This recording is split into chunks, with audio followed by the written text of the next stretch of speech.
evening, everyone. I'd like to welcome everybody to the April 16, 2024 Board of Supervisors public hearings regarding the proposed FY25 budget at 7 p.m. and the proposed tax rate starting at 7:30. I hereby go ahead and call this meeting to order. First order of business is the approval of the agenda. Are there any additions or deletions to the agenda? Hearing none, we'll proceed on as presented. First order of business is item 3.0, and these require a public hearing. The budget presentation. With this, I'm going to turn it over to our county administrator and let him introduce this item and go over the. Thank you, Mr. Chairman. Good evening, members of the board. Good evening to those who are in attendance. In keeping with what we normally do, I'm going to just try to give a good overview of the proposed 2025 budget, or FY25 budget, I should say. Hopefully the overview is thorough but fairly succinct, and then we'll get on to the public comments section. So in terms of what this presentation covers, you can see it there. I won't read it, but some key points, some budget details, a little bit of history, and then our final steps in moving towards adoption of the budget. So get right to the sort of the bottom line. The total budget proposed for FY25 is $300.6 million. If you compare that to the current year budget of $231.3, that's somewhat startling increase, but you have to understand that $69.3 million of that will be debt service that's broken down over a large number of years, and $69 million for that CMS renovation is included in the budget this year, but the debt service won't hit till next year. So while the total number's big, the budget is not terribly different from previous years. And like I said, I'll hit a few details along the way. In terms of our locally supported spending, the amount this year is $111 million. That breaks down. School operations is about $37 million of that. School CIP and debt is another $9.2 million. Our county government operations are $46.7, with county CIP and debt being another $7 million. Then we have human services and other special revenue and enterprise funds that make up that $111 million of local spending. In terms of reassessment, we do that every other year. This is not a reassessment year, but I can share that the value of 1 penny on real estate this year is about $824,500. In terms of our projected fund balance, we project with the budget that it will remain healthy, but I would say percentage-wise, it's down just a little bit. Our policies dictate that we should have 10 to 15% of our total operational budget in reserve. We will be projected at the end of FY25 to be at about 13%. And again, that's of the operational budget. So we're not including capital. That CMS renovation is not skewing the fund balance that we require according to our policies. Tax rates, what everybody is the most interested in. Personal property tax will remain flat. That includes the $3 rate for vehicles. You may recall that we reduced vehicles once we were permitted to do so by state legislation from $3.50 to $3. The majority of other personal property taxes remained at $3.50, and so there's no changes this year. In terms of the real estate tax, we are looking at, with the budget that's been drafted, about a $490,000 shortfall. And for that reason, I am asking for a 1 penny increase on the real estate tax rate. That would go to 47 cents from the current 46. And that will allow us to make up that shortfall, as well as to put another 300 and some thousand into a capital reserve fund. Part of our real estate taxes are are separated out and considered the fire and rescue levy. Just so folks understand, what we do every year is create the budget proposal and then add up the cost of the operational budget of the Culpeper County Volunteer Rescue Association and the operational budget of all our career staff costs. So no capital costs, but just the operations for our fire and rescue, and the amount of money it requires to fund those would be 8 cents worth of real estate tax. So we separate out from that 47-cent rate that's proposed, 39 cents is general fund, 8 cents is our fire and rescue levy. And I'll stop here for a second and just thank all these folks that are filling the majority of the room for everything they do for Culpeper County.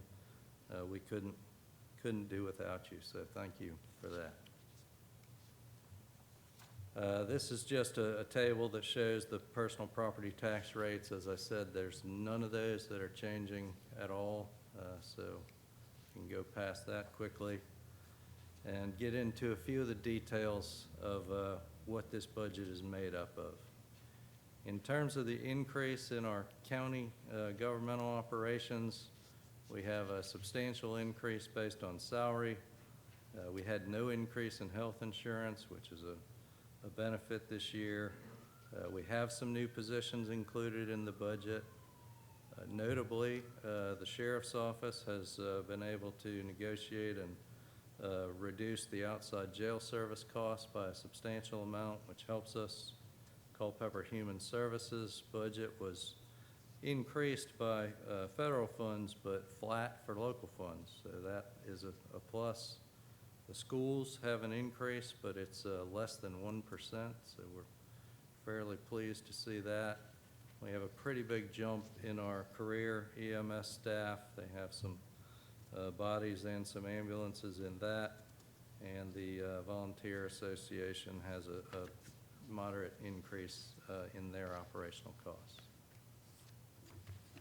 Continuing still with county government, just to detail that a little further, the salary treatment that made up that number on the previous slide is a 5% cost of living increase. We also do pay for performance or merit increases in accordance with our personnel management plan, and those add some additional costs to the overall cost of salary treatments this year. The new positions I mentioned are listed there. Won't go into each of those. It's not a huge amount of new positions, but new positions always bring costs with the requirement for not just the salary, but benefits and et cetera. School system. Apologize for the small print here. This entire presentation is available on board docs, and I won't go into these details other than to restate what I said a moment ago. The increase for the school system is just $231,000 higher than the current year. It brings their local funding request to right at about $35 million, and that is an increase of 0.7% year over year. Human Services, I noted, has no increase in local funding. They have a lot of different programs that are self-funded that are in that second bullet point, but in terms of their primary social services division and the services they provide, they do have an increase in federal funding and no need for increase from the locality, which is great. The capital improvements plan, talk about that just for a minute. These are not operational costs, but rather are one-time costs that are incorporated into the capital budget, which is the first year of the overall capital improvements plan. The total is about $79 million. 9.8 million of those are going to be what I call pay-as-we-go projects. We take them out of the general fund, we pay for them, they're done, they're not debt serviced, and they don't have to require taxes or an ongoing revenue stream to pay for them. So we've been fortunate over the years to be able to pay for the majority of our capital improvements on that basis. This year, though, we do have debt service coming, and that's going to be the $69 million CMS renovation for the most part. The categories there, airport buildings and grounds, education, et cetera, just breaks down where all those costs are coming from. In terms of our debt service, again, the CMS renovation project doesn't hit in this budget year. It will hit in fiscal year '26. So for now, our debt service is going down from previous year, and this is a breakdown. The majority of our debt is for past school issues. We do have some county debt and a small amount of airport debt for a hangar building that was built a few years ago. In terms of the debt service outlook, that gives you a little bit of history from FY '22. It's been slowly decreasing, or at least been level. This year was a pretty good decrease from the $8 million range down to 6.6. Unfortunately, FY '26 will bring the CMS renovation, which adds another $4.6 million.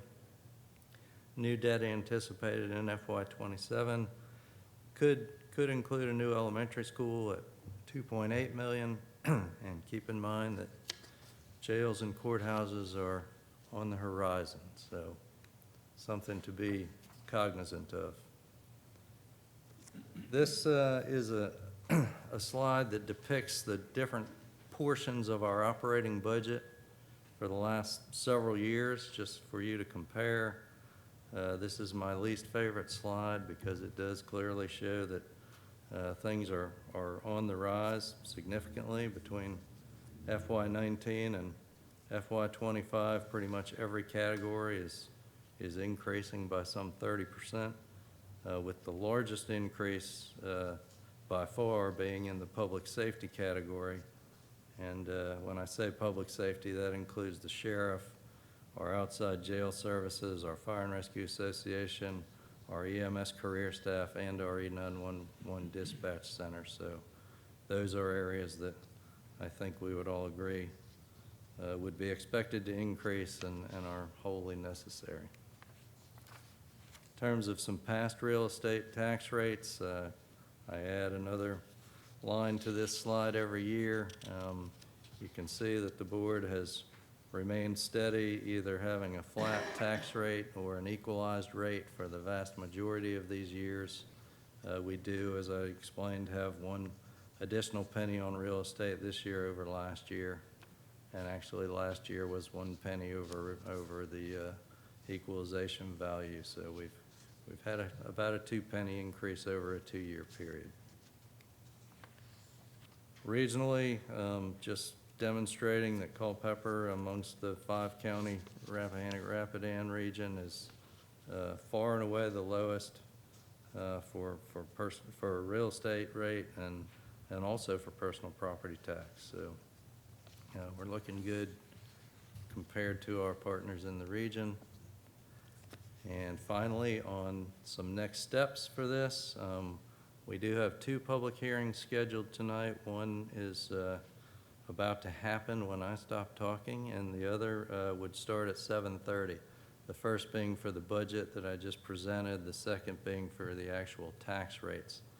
But I will say that if you're here to speak tonight and you want to come up and speak on both during this first hearing, certainly that's fine. We know that the two are integrally tied together, so happy to have you comment on taxes and budget at the same time if that's your desire.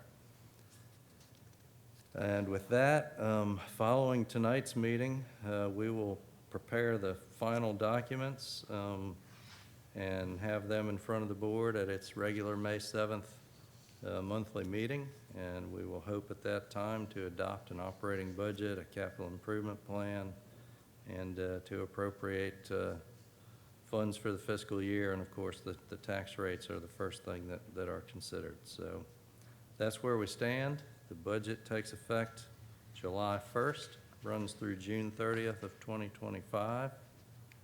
And I just want to finish up by saying Thank you so much to our finance department, especially our finance director, Mrs. Lamb. She works incredibly hard to make this happen, and it could not be done without Valerie.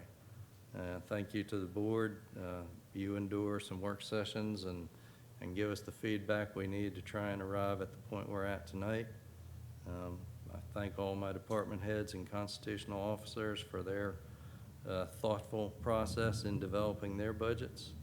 I thank the school board and Superintendent Brads, Lisa Peacock, and the Human Services Board, and especially the citizens of Culpeper County who pay for everything I just talked about. So I will stop there, Mr. Chairman. Thank you, John.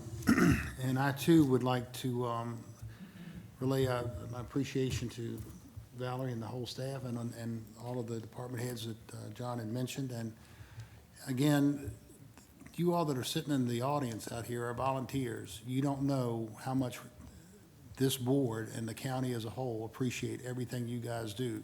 Because of you, we are able to present the tax rate that we're talking about tonight. So we can't thank you enough for what you do. And you don't, like, every chance I get, I want to bring to light that the people that are moving here who don't realize that we have a volunteer fire and rescue, that they need to be made aware of that. So thank you all. With that, are there any questions or comments for John? Yes. When you mentioned what the reserve rate was of the 13%, and you had the fiscal year, and you said the end of 2026, did you mean the end of 2025? The end of Fiscal year 2025 ends at June 30th, 2025, right? Yes, sir. Okay, great. I just want to make sure the calculation was correct.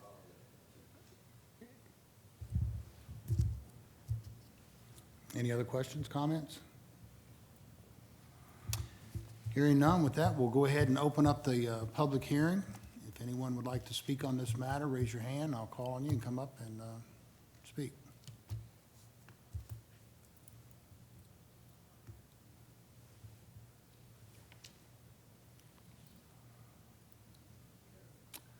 Mr. Perryman?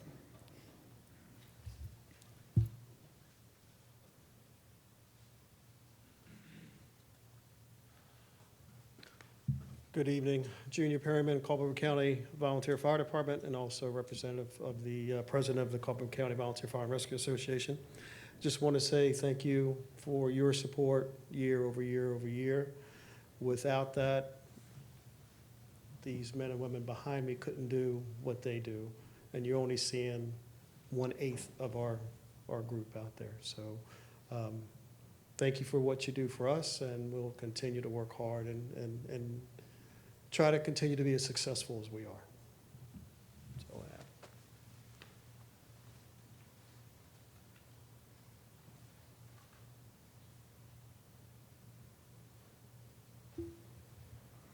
Is there anyone else who would like to come up and speak?